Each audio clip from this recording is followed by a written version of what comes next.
तो चलिए बाबू आज हम लोग देखेंगे अपने क्लास 10th का साइंस का सिलेबस के साथ साथ इसमें हम लोग जानेंगे एग्जाम पैटर्न क्या है, एग्जाम पैटर्न और किस टाइप से आपका बोर्ड क्वेश्चन पूछ रहा है। ठीक है, इसके साथ ही हम लोग जानेंगे हम लोग को कौन कौन सा चैप्टर पढ़ना है, क्योंकि देखिए अगर रास्ता क्लियर हो तो सिंपल सी बात है बाबू, अगर रास्ता क्लियर हो तो जहां रास्ता क्लियर हो और मंजिल क्लियर हो तो हम किसी भी मंजिल पे बहुत जल्द पहुंच जाते हैं। ठीक है, तो चलिए हम लोग देखते हैं अपने साइंस का सिलेबस। तो देखिए बाबू सबसे पहले साइंस के बारे में जान लीजिए। साइंस आपका मुख्यतः पूरे 100 मार्क्स का होता है। कितने का? 100 मार्क्स। और इस 100 मार्क्स, ये 100 मार्क्स जो होता है 2 पार्ट में होता है।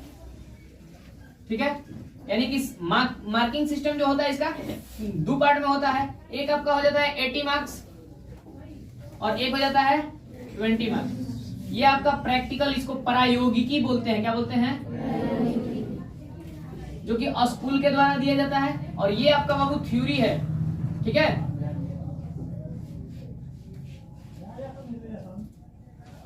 बात समझ में आ गई? ये आपका क्या है? 80 मार्क्स का थ्योरी, जिसमें आपका 3 बुक पढ़ना है। कुल साइंस बाबू कितने पार्ट में? 3 पार्ट में। कितने पार्ट में?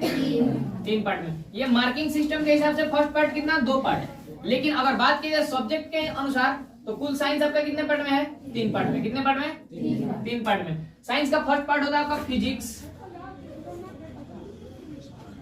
ठीक है, सेकंड पार्ट आपका हो जाता है क्या? केमिस्ट्री। और थर्ड पार्ट आपका हो जाता है बायोलॉजी।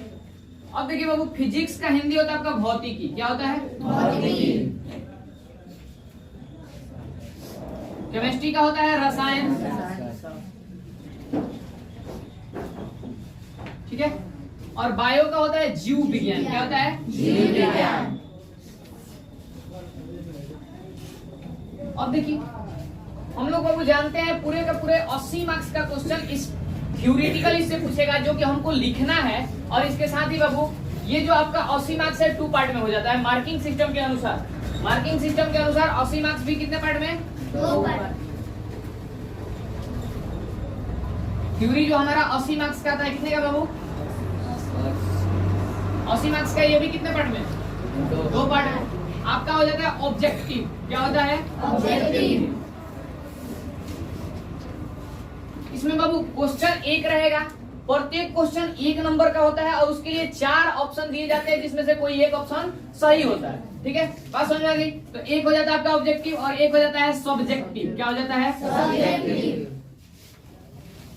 और जितने भी सब्जेक्टिव प्रश्न होते हैं उनका जो सब्जेक्टिव जो होते हैं 2 टाइप के होते हैं, एक लघु उत्तरीय प्रश्न और एक दीर्घ उत्तरीय प्रश्न। ये एक लॉन्ग आंसर टाइप क्वेश्चन और एक होता है शॉर्ट आंसर टाइप क्वेश्चन। तो शॉर्ट आंसर टाइप क्वेश्चन यानी कि लघु उत्तरीय प्रश्न जो होते हैं वो 2 मार्क्स के, प्रत्येक क्वेश्चन 2 मार्क्स के होते हैं। और इसके बाद बाबू जो आपका लॉन्ग होता है 5 या 6 मार्क्स का आता है। बात समझ में आ गई? कोई दिक्कत है? नहीं ना? आगे बढ़ते हैं। चलिए देखिए बाबू, इसके साथ ही बाबू आपका 80 मार्क्स है। अभी जो बोर्ड का मार्किंग सिस्टम है अब आपको समझाते हैं। ये देखिए यहाँ तक हमारा सिलेबस था बुक का। बुक कितने भागों में है? 3। बात समझ में आ गई?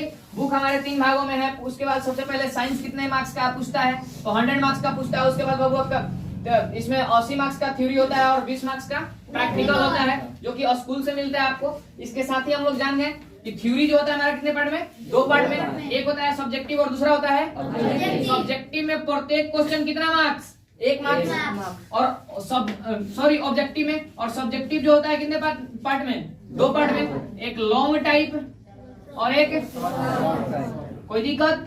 तो लॉन्ग आंसर जो होता है वो एक क्वेश्चन या तो 5 नंबर का होता है या फिर कभी कभी किसी भी केस में 6 नंबर का देता है, किसी केस में। और जो हमारा शॉर्ट होता है पर क्वेश्चन कितना? 2 मार्क्स। बात समझ आ गई? ये हमारा मार्किंग सिस्टम था। अभी आपको बोर्ड का सिलेबस समझाते हैं। ठीक है, बोर्ड हमारा सिलेबस किस प्रकार से सेट किया हुआ है। अभी बोर्ड में क्वेश्चन आने वाला क्या है आपके पास बाबू? ऐसा वाला सिलेबस होगा सबके पास। ठीक है, तो सभी लोग अपना अपना सिलेबस निकाल लीजिए। और इसमें देखिए बाबू आपका दिया गया है, फर्स्ट कॉलम में दिया गया है कि number of question, number of solve question. उसके बाद यानी कि कितना क्वेश्चन आएगा, name of subject, number of question, number of solve question. उसके बाद बाबू आपका दिया है टोटल नंबर ऑफ क्वेश्चन। बात समझ में आ गई? तो देखिए अगर बात कीजिए बाबू फिजिक्स का, तो फिजिक्स में कुल 14 यानी कि 14 ऑब्जेक्टिव आएंगे। कितने ऑब्जेक्टिव? 14 ऑब्जेक्टिव आएंगे। अभी देखिए क्या हो रहा है, हो क्या रहा है, अभी कुछ ऑब्जेक्टिव का संख्या ज्यादा दे रहा था। पिछले साल का जो एग्जाम पैटर्न था उसमें क्या होता, ऑब्जेक्टिव डबल आ रहा था। 100 ऑब्जेक्टिव आ रहा है तो उसमें से हम लोग को कितना करना है, 15 करना है, 50 करना है, यानी कि 50% करना था। अभी क्या किया गया है, अभी इस वाले एग्जाम पैटर्न में 60% ऑब्जेक्टिव आपको दिया जाएगा, यानी कि आपको और उसका 50% करना है, 10% का आपको ऑप्शन रहेगा। कोई भी 10 क्वेश्चन, यानी कि अगर मान लीजिए बाबू आपका एग्जाम 100 मार्क्स का है तो उसमें से 60 ऑब्जेक्टिव आएगा, कितना आएगा 60। और इस 60 में से हमको बाबू कोई भी 10 क्वेश्चन छोड़ करके 50 ऑब्जेक्टिव करना है, कितना करना है 50। अगर कोई लड़का या लड़की बाबू इस 60 में से 60 करता है तो स्टार्टिंग से आपका 85 क्वेश्चन चेक होगा। बात समझ में आ गई, स्टार्टिंग से आपको 50 क्वेश्चन चेक करके ही मार्क्स दिया जाएगा। बात समझ में आ गया, कोई दिक्कत है नहीं ना? ज्यादा करने से कोई फायदा नहीं है, टाइम किल करना है, इसलिए ज्यादा क्वेश्चन नहीं करना है। तो देखिए यहाँ पे इस हिसाब से, अब इस हिसाब से बाबू आपका देखिए, अगर बात की जाए फिजिक्स में नंबर ऑफ ऑब्जेक्टिव क्वेश्चन का तो कुल 14 ऑब्जेक्टिव आएंगे। कितने? 14। कुल 14 ऑब्जेक्टिव आएंगे। उसमें से अगर बात की जाए कि करना कितना है, 14 करना है, कितना करना है 14। आएगा कितना, तो 16 ऑब्जेक्टिव आएगा, कितना आएगा 16। बात किया जाए बाबू शॉर्ट क्वेश्चन का, तो फिजिक्स में शॉर्ट क्वेश्चन प्रत्येक क्वेश्चन 2 मार्क्स का होगा और आपको वो करना कितना है 4 क्वेश्चन, कितना करना है 4। हल करना है 4 क्वेश्चन, लेकिन पेपर में आपके फिजिक्स के शॉर्ट का जो क्वेश्चन का संख्या होगा वो 8 होगा, कितना होगा 8। लेकिन करना कितना है 4। यहाँ पे भी 50% का आपको ऑप्शन मिल रहा है कि नहीं मिल रहा है? चलिए आगे बढ़ते हैं। लॉन्ग क्वेश्चन अगर कितना करना है, तो एक कोई लॉन्ग क्वेश्चन करना है फिजिक्स में। किसमें? फिजिक्स में एक लॉन्ग क्वेश्चन करना है, लेकिन आएगा कितना क्वेश्चन, कितना 2 क्वेश्चन आएगा, कितना आएगा 2। लेकिन करना कितना है कोई एक आ जाएगा आपका मेन क्वेश्चन, उसके बाद एक आ जाता है अथवा करके, ठीक है।